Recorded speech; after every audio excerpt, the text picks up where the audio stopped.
not? They are not the problem. The problem is not that, is it? The problem is me. It's me that is the problem. And people go, I want to help you. But if you don't love you, it's very difficult to move forward. And, you know, I always say it in stuff I talk about of like being in a bubble, and that bubble gets smaller and you are like suffocating because there's nothing in you. And people can't really see that because they look at you, you're smiling, you're laughing, you're doing all of these things to cope. And that isn't the real you. And I lived a life for a lot of years being that golf professional in front of so many people and being put on a pedestal that you're not that person anymore. And maybe I don't want to be that person anymore. I don't really know, but it's hard because you're changing all the time. And like you say, I get the goal thing totally because that is me. I've always had these things I strive for and nothing is ever enough. So really, it doesn't really matter. So where I am now, I don't really see my end goal. And I think that's my problem. But do I need an end goal? Probably. No. I don't know. But that's why I need to change my mindset, isn't it? Because, you know, when I got to my worst back in 2016, I mean, I tried to take my life 3 times in, oh God, probably in a 6-month period.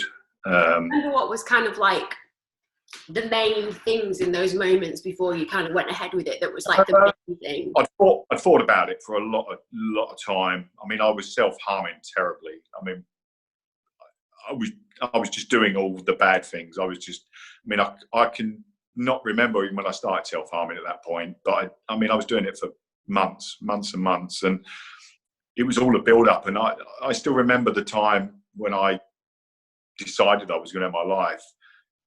The first time I just sat on the bed and I got every conceivable tablet I could find out.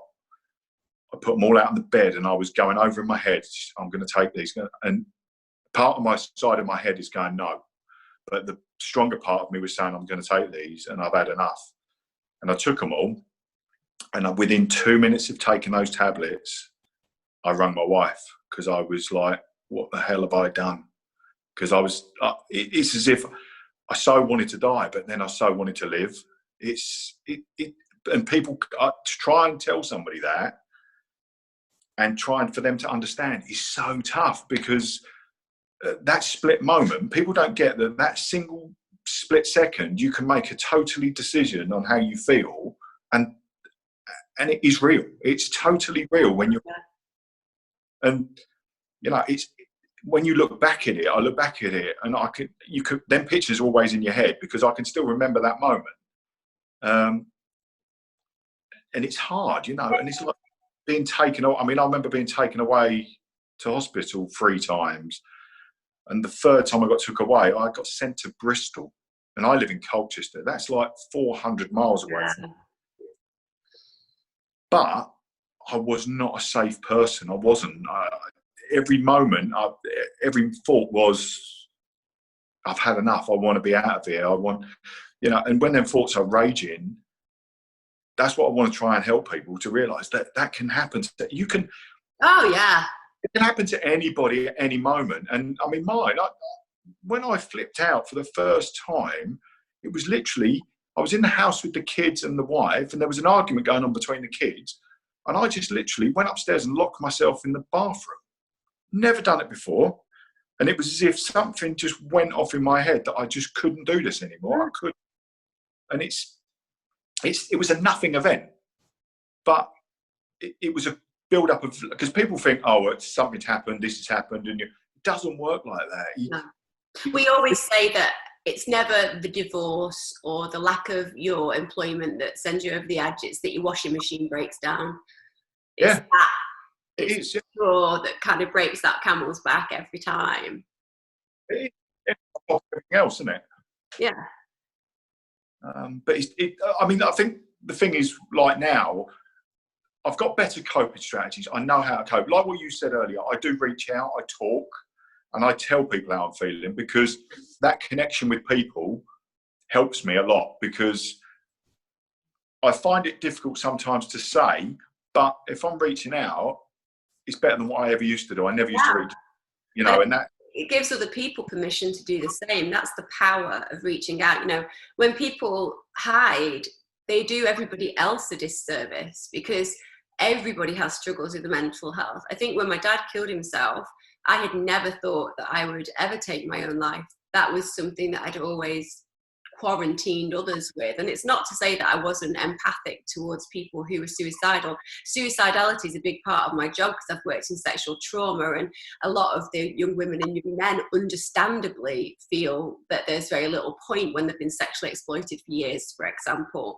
So it's not that I didn't understand, but I don't think you can understand until you've been in a situation where you've either been suicidal or you've lost somebody to suicide, which then can make you feel how it would be to be suicidal. And I think that it's a really humbling experience when you sit in those days afterwards and just think, if somebody just handed me a drink now and I could just go, I would just do that. And knowing that is powerful, because as opposed to people having the arrogance, and that's not a negative arrogance. It's not that I'm saying people are choosing to be arrogant. Oh, have you gone? No, I'm back. I'll be back. Yeah. It's not that people are choosing to be arrogant. It's not that I'm suggesting that people shouldn't want to feel safe and have this false security, but it doesn't take many knocks in life to make you make a decision that I don't want to do this. And I think that's that thing that I always say about suicide is actually a misrepresentation, a misjudged approach to what you really need to do, which is a life change. Like I say this to people all the time, just because you're being told this is the way to live, this is how you live, this is where you live. Why? Like, why? If surviving means getting up and getting a plane to Brazil and going and working on an eco farm, then you do it, because the journey of discovery and self-articulation in that experience is powerful, and it's a journey that will give you lots of other teachings. And, you know, suicide's always an option. I mean, it's one of those things that's always there, but it almost feels a real shame when people don't think about how many different opportunities there are to try. And I know that when people hear that, that can be very difficult, because when you are clinically and endogenously depressed and, you know, all you feel is terror and dread and just the withering experience of mental illness, you know, it's very easy to go, well, what you need to do is A, B, and C. But for me, it's more about saying to people, there is something spiritually in you that you are not feeding. You don't know yet, and you've not tried to feed it in the way that it needs to be fed. But if you just do that, you might find that you spark something. And that helplessness and surrender is a big part of it. So like surrender to the fact that you have no security. Like the reason that I'm not stressed in this situation, it's not because I don't see how stressful this is. You know, I don't earn money, you don't earn money. Self-employed, I'm a director of a company, which means I get nothing. These are all very real. But when you've been through something like losing your father in the way I've lost my dad, like security means nothing. Like it's not real. So I therefore have to just allow myself that sense of what is it that I'm going to learn now? Like what's potent, what's gestating? It's both pregnant, it's empty, all in the same moment. And how can this transcend this situation to give me something greater? And part of that is rage. So I have like a rage, which is I'm not stupid. I do know that this cannot just be about what we're being told. I don't think that anybody with any common sense cannot see that. Number two, I'm learning about the control of social media, the powerful medium where people are now controlled by the masses who disagree with your perspective and shout you down to a point where you have to either be silent or risk things about who you are and what you do. And somehow for me, certainly coming from a rebellion perspective, which was always my lifestyle, you know, before I got in the media, and I've always been very rebellious towards what I'm told I have to do, or governmental control particularly. And then you're in a position where you're having to decide, well, who am I now? Do I follow my authentic self, which says this doesn't feel okay? Or do I risk my position because that's what pays the bills? And it always comes down, I suppose, to because I've got that sense of pragmatic coping and that sense of this is who I am and I have to be authentic, that it's okay that I'm just going to have to be me. And if people don't like that, then I have to get louder, because certainly you look at Murdoch, who's controlling us, you know, and anybody out there who can't see that is strange. I mean, Daily Mail is controlling us, and then people are asking why they feel so unwell. Of course you feel unwell. You're exposing yourself to hostile negativity and fake news and opinion pieces that are based not in research and not in evidence, but just in somebody's decision to sell a bit of whatever shampoo's on that advert. So I think that we're at a really interesting time in history. And what I know more than anything, I think I woke up this morning and I've been saying this to my husband quite a lot, there have been times in history where everyone has followed and the results have been catastrophic. So on a mental health level, I think for people who are struggling with their own anxieties and depressions and all of those, I think like instead of insulating and going, well, how can I swallow all of this? How can I make this even worse for myself? It's more like, how can I externalize this? How is this actually about me? You know, this isn't about me. This is about a bigger thing, a bigger world around me. Like, what is my purpose within that? And how do I discover things about myself that will teach me something in the long term that maybe can at least help me cope, but certainly contribute better to a society that I think right now is having one kind of narrative. And that's a scary thing. Yeah. Yeah, I think people, like at the moment, you know, everybody, I think after this, mental health is going to suffer massively because trauma, I think a lot of people are traumatized. You know, everyone have been put in something they've never ever probably had. Well, none of us have ever seen this come in or thought about it or whatever. And it's like being in a movie. And, you know, you're going to see all of these. I mean, it's like the kids. You look at the kids growing up, you know, being taken out of school when they're doing their exams. All of these things are going to be massive on people's lives. Yeah. You know, and people at the moment don't realise mental health wise that they are going to, it's going to be unbelievable. I think, you know, after this, the mental health side is going to be probably bigger than what this thing is because, you know, people have been locked in your houses. Things that happen in your head, you can't hide them. Eventually, them things come out and they come back to haunt you. And, you know, people are doing stuff now and coping strategy. I mean, social media is great in some ways, like you say, but other ways it's really bad because you do get the people that try to put you down and they try to do this. But I think the overwhelmingly good thing that's come out of this is the love for each other.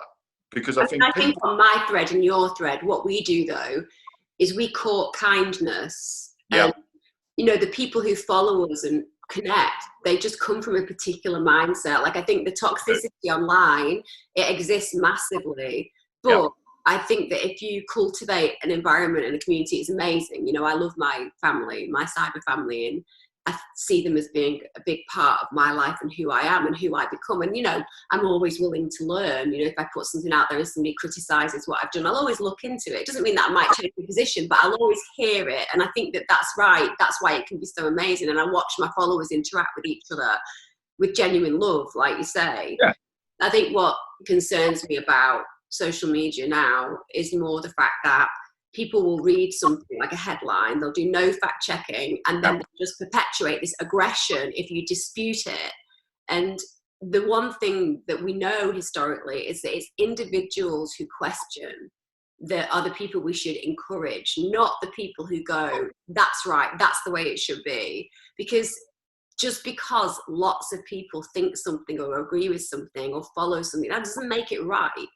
You know, history has taught us that actually that can sometimes be catastrophic, right? So I think for mental health at the moment, you're right. I think what's going to happen next is, I hope that some people like yourself who've had mental health issues, I call it that superpower. You know, I keep referring to it as that because I think that as opposed to being the minority who struggle, you'll be the people who people are going, God, how the hell did you manage? Because it is, without experience, without the experience of feeling unwell or knowing what it's like to reach crisis point, it's very hard to reach other people in that way. And like people right now, you're right, having a primary experience of anxiety, having a primary experience of depression, and you and I both know how that feels. It's horrible.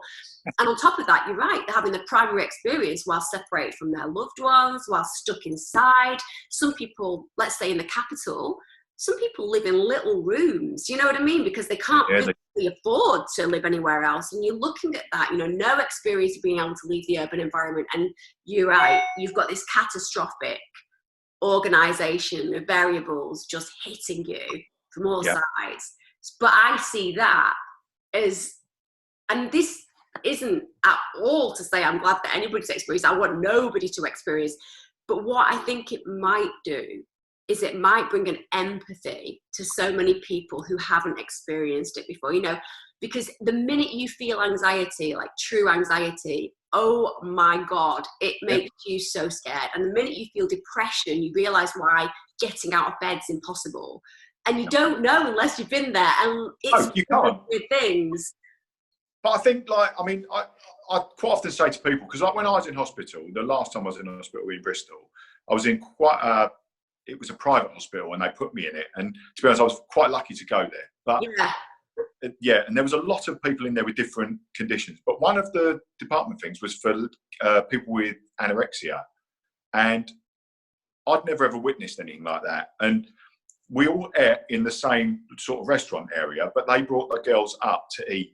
And I still remember, and I always say this to people, I said, this is where people tend to be very judgmental on people and whatever, but it does open your eyes, and to see that mental health is not just what everyone thinks it is. It's so many different things, talking, I still remember a lady laying on the floor in where I was, and she laid on the floor and she was screaming stuff and saying to the staff, kill me. And it's like, them things don't leave your head, but you look and you realize how unwell some people get.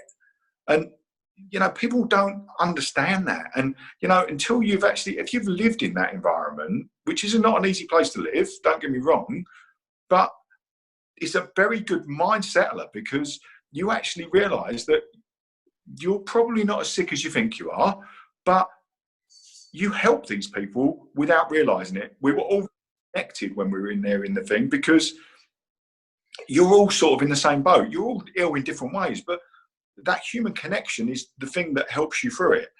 And that's the bit that I don't think people truly get. I mean, I think at the moment people are connecting, but they don't realize that that's benefiting them so much. Because obviously, I watched a guy's video today of his mum died in hospital, and it's quite a big one, but she died of coronavirus on Thursday last week.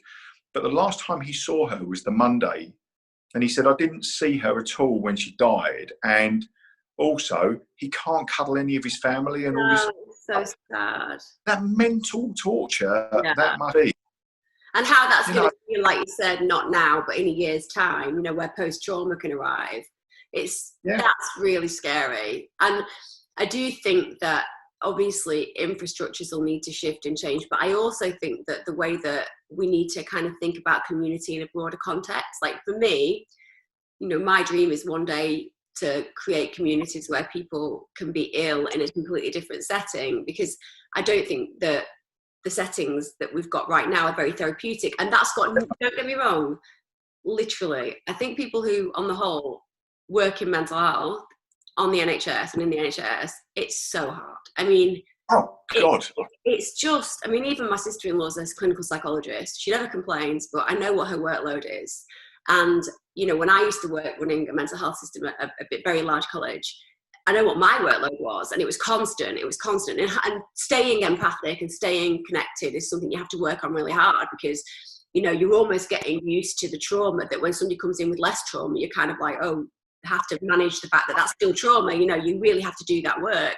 But I would hope that there is going to be, in the end, some kind of more informal places. Like for me, I know what people need when they're really sad and depressed and anxious, and it's not necessarily, being locked up. Sometimes it's about being outside. Sometimes it's about sleeping. I have a big belief in that. Community is a place where people could eat together, but actually the permission to just be still. I don't think we have lots of permission to be still. I suppose that's what I'm experiencing right now, that I hope we don't lose sight of with all this fear, is this permission to be still. I haven't been still with my dad's death at all. I went back to work after a week because it saved me in so many ways, but I also know that you have to process. So right now I'm like, okay, well, I don't need to buy anything, so I'm not going anywhere. As long as I've got a bit of food in. I didn't do any of that bulk buying, so I've not got any pasta, but never mind. I know. Yeah. We were about that bulk buying. Yeah, I missed the boat. And I even didn't bulk buy toilet roll, and then got told, because I have like a subscription because it's cheaper. I don't know whether you know, but like Amazon does this like subscription where they deliver them once a month and it's dead cheap compared to normal. And of course I got my little notification just as I'm at the end going, oh yeah, we're going to be late with that. And I'm like, oh no, I was a fool. All these people I was looking at going, you're a fool, they'll be fine. I'm like, no, it's not there. I've still got sandpaper in the garage anyway if we get desperate. I just keep saying to myself, oh my God, half the world don't have toilet paper. It's fine. Exactly. It's something else. That is not the end of the world, is it? It's not the end of the world. We can use, it's cool. We've got a bath. You know what I mean? Yeah. Never going to be an issue. Like a B-day, that's all you need to do. It's so true. But people are funny, aren't they? Because they all follow like sheep, don't they? herd behaviour is one of those things that humans do. But I guess that I have this, I think if you were at my live last week, I have real empathy with people who do it, because I know it seems selfish, but it is just my mum does. Yeah, it's just fear. It's just fear. Like, I can't feel angry with people who are fearful. All I can say is, well, okay, well, how do we as a community acknowledge that that's what happens and then protect the people around us? You know, that